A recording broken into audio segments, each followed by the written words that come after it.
Al, played by Michael Wildman, has been taking a backseat from the drama on Emmerdale recently, given his plans to renovate the Woolpack pub into a block of new flats were ruined when Charity Dingle, Emma Atkins, and Ryan Stocks, James Moore, bought the deeds to the iconic establishment. Even his rivalry with Kane Dingle, Jeff Hardley, seems to be at bay at the moment as the Dingle clan are focusing on rallying around each other after Marlon Dingle, Mark Charnock, suffered a stroke. This means there is an opening for the ITV soap villain to rub some other people up the wrong way, and it seems Jai Sharma, Chris Bisson, could be a contender.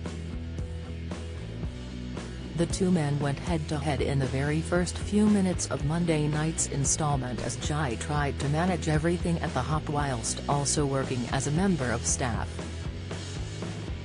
Jai was already having a rough time of it, what with Kim Tate, Claire King, being on his back and with his split from Laurel Thomas, Charlotte Bellamy, still playing on his mind.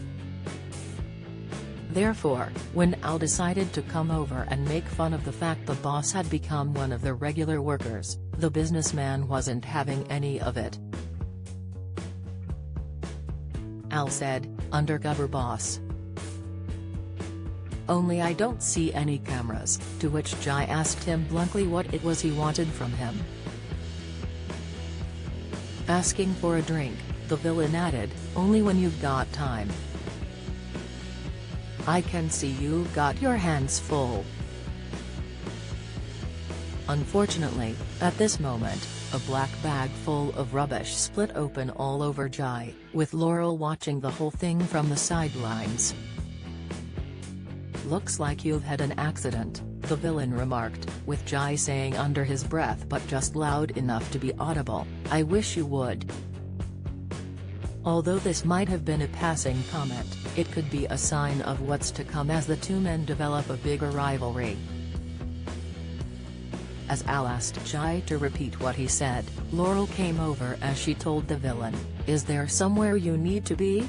We're just talking," the shady businessman remarked, with Laurel biting back, "Well, Jai is really busy managing this place."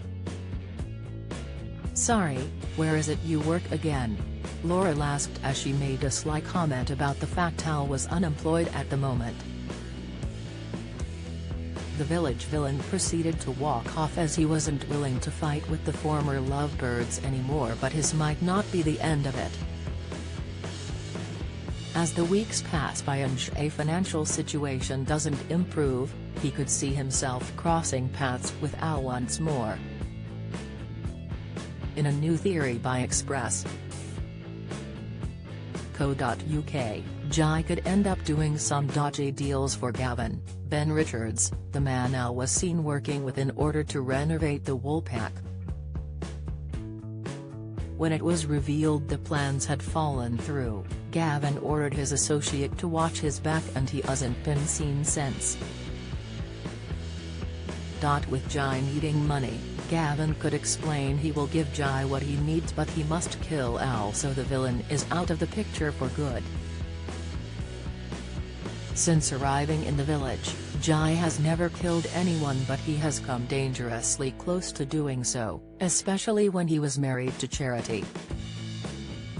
The businessman likes to keep his dark side harbored to make it seem to the rest of the world he is a charmer who can get anything he wants. However, having been crossed by Al before, Jai could decide he is going to agree to Gavin's deal as it would work out as the best solution to all his problems. But will the businessman be able to cover his tracks enough that the evidence doesn't point back to him if the police do discover a body? How well do you know your British soaps? How many times has Ian Beale been married in EastEnders? What is the name of Bianca Jackson and Ricky Butcher's son on EastEnders? On EastEnders in 2002, who accidentally ran Jamie Mitchell over in his car which caused his death? How many times has Corey's Steve McDonald been married? What happened to Emily Bishop in Coronation Street?